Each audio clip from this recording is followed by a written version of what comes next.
తెలంగాణ పసుపు రైతుల సంక్షేమానికి కేంద్రం కట్టుబడి ఉందని కేంద్ర హోంమంత్రి అమిత్ షా 40 ఏళ్ల పసుపు రైతుల కలను ప్రధాని మోదీ నెరవేర్చారని ఆయన తెలిపారు. నిజామాబాద్లోని వినాయక్ నగర్లో ఏర్పాటు చేసిన జాతీయ పసుపు బోర్డు కార్యాలయాన్ని అమిత్ షా ప్రారంభించారు. తెలంగాణకు పసుపు బోర్డు ఇవ్వడమే కాకుండా దానికి చైర్మన్ గా తెలంగాణ వ్యక్తినే నియమించామన్నారు. ఇక నిజామాబాద్ సభ వేదికగా టెర్రరిజం, మావోయిస్టుల టార్గెట్ గా హాట్ కామెంట్స్ చేశారు అమిత్ షా.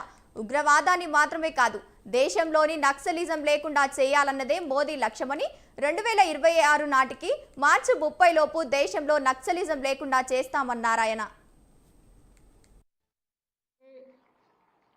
बड़ी खुशी हो रही है कि एक वादा देश के प्रधानमंत्री जी ने देश भर के हल्दी की खेती करने वाले किसानों को किया था और विशेषकर तेलंगाना और निजामाबाद में किया था। वो वादा आज पूरा हो जाने है और मेरा सौभाग्य है कि हल्दी बोर्ड का उद्घाटन मेरे हाथों हो रहा है।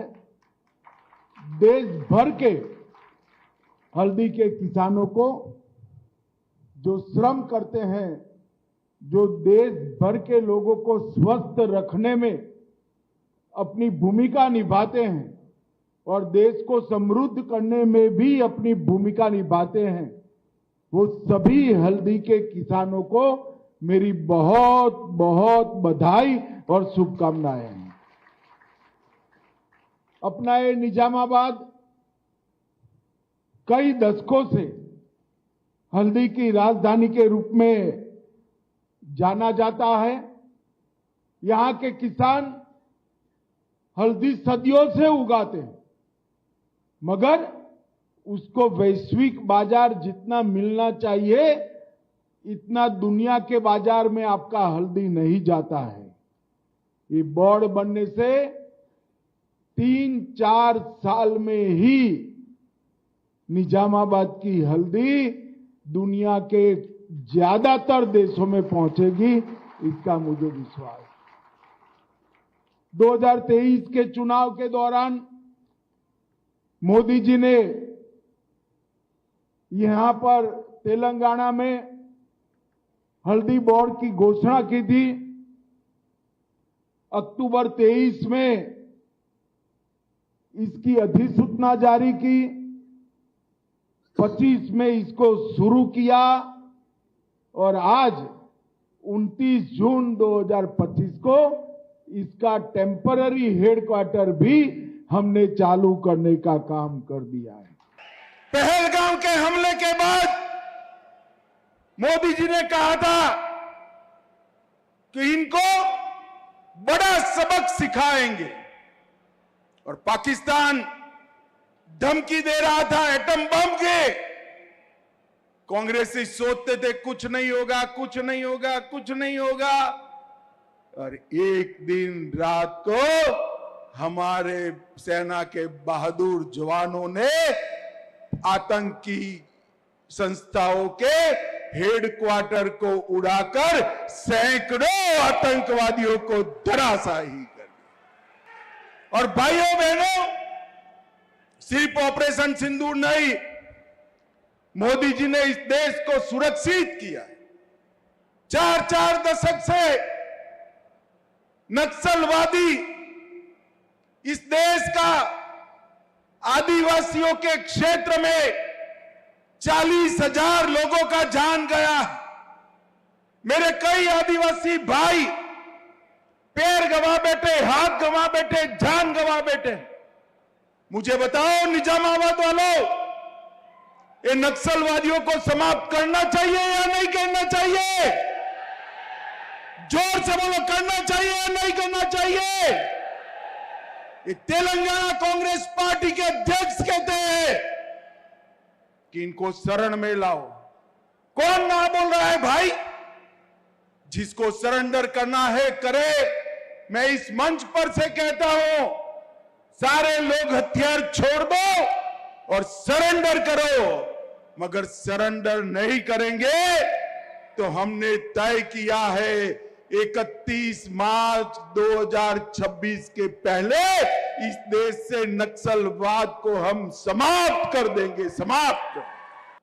यहां टीआरएस की सरकार थी, बड़ा करप्शन किया या नहीं किया भाई बताओ तो जरा। अरे जोर से बोलो, किया है नहीं किया? और जोर से बोलो, किया है या नहीं किया? और जोर से बोलो, किया है या नहीं किया? धारानी, कालेश्वरम, टीएसपीएससी, सिंगरेनी भर्तियां, ईएएम, सीईटी की परीक्षाएं, ये सारा करप्शन किया था ना। अब तेलंगाना की जनता रेवंत रेड्डी गारू को लाई, एक में भी केस किया है क्या? अरे बोलो भाई, किया है क्या? ये तेलंगाना पहले चंद्रशेखर राव जी के परिवार का एटीएम था, अब कांग्रेस दिल्ली का एटीएम बन गया, कोई फर्क नहीं। సుదీర్ఘ కాలంలో పసుపు బోర్డు ఏర్పాటు చేయాలనే నిజామాబాద్ ప్రాంత రైతుల చిరకాల వాంఛ నెరవేరింది. దీనికోసం పెద్ద యుద్ధమే జరిగింది. రైతులు అవిశ్రాంతంగా వీధి పోరాటాలు చేశారు. రాజకీయంగానూ ఈ వ్యవహారం ప్రాధాన్యత పొందింది. పెద్ద ఎత్తున నామినేషన్లతో దేశ వృద్ధిని ఆకర్షించింది. బ్యాండు రాసిస్తేనే తప్ప గెలవలేని స్థాయిని ఈ ఉద్యమం చేరింది. ఏమిటి ఈ పసుపు బోర్డు యుద్ధం? Have a look.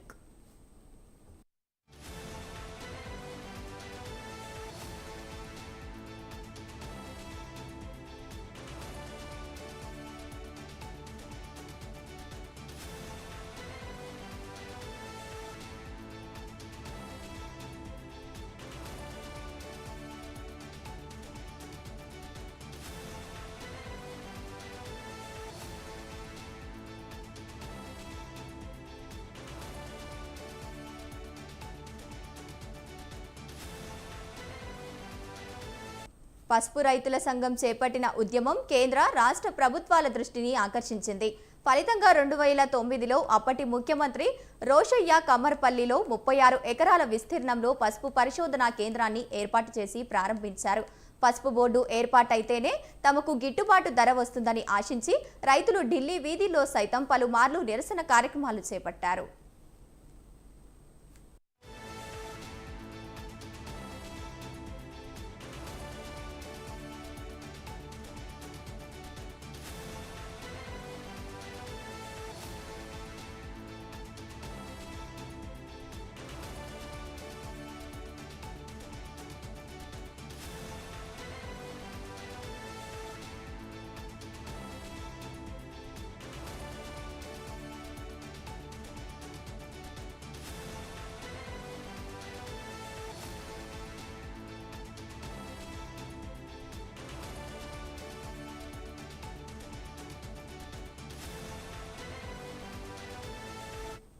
నిజామాబాద్ పసుపు రైతుల పోరాటం ఢిల్లీ దాకా ప్రకంపనలు సృష్టించింది.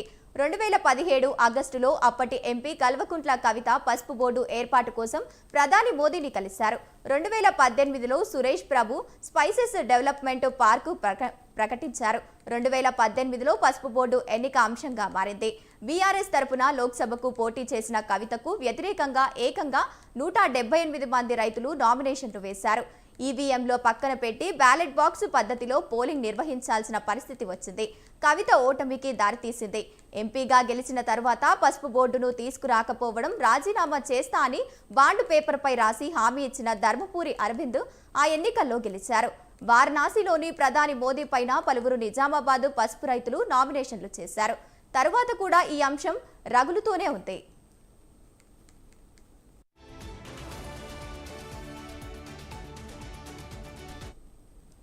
పసుపు బోర్డు కోసం చేయని ప్రయత్నాలు లేవు. చివరికి 2023 తెలంగాణ అసెంబ్లీ ఎన్నికల ప్రచారంలో భాగంగా ప్రధాని మోదీ పాలమూరు పజాగర్జన పసుపు బోర్డు గురించి ప్రకటించారు. ఆ తర్వాత 2023 అక్టోబర్లో ప్రభుత్వం గెజిట్ జారీ చేసింది. 2025 జనవరిలో నిజామాబాద్ను ప్రధాన కార్యాలయంగా ప్రకటించారు. నిజామాబాద్ దగ్గరలోనే సుగంధ ద్రవ్యాల బోర్డు కార్యాలయంలో పసుపు బోర్డు పనులు కేంద్ర మంత్రి పీయూష్ గోయల్ ప్రారంభించారు. ఇప్పుడు పసుపు బోర్డు కార్యాలయాన్ని కేంద్ర హోంమంత్రి అమిత్ షా ప్రారంభోత్సవం చేశారు. నిజామాబాద్కు చెందిన బీజేపీ నేత పల్లె రంగారెడ్డి పసుపు బోర్డును మొదట అధ్యక్షుడిగా నియమించారు. మొత్తంగా ఇది పసుపు రైతుల ఉద్యమ చరిత్రలో చిరస్థాయిలో నిలిచిపోయింది.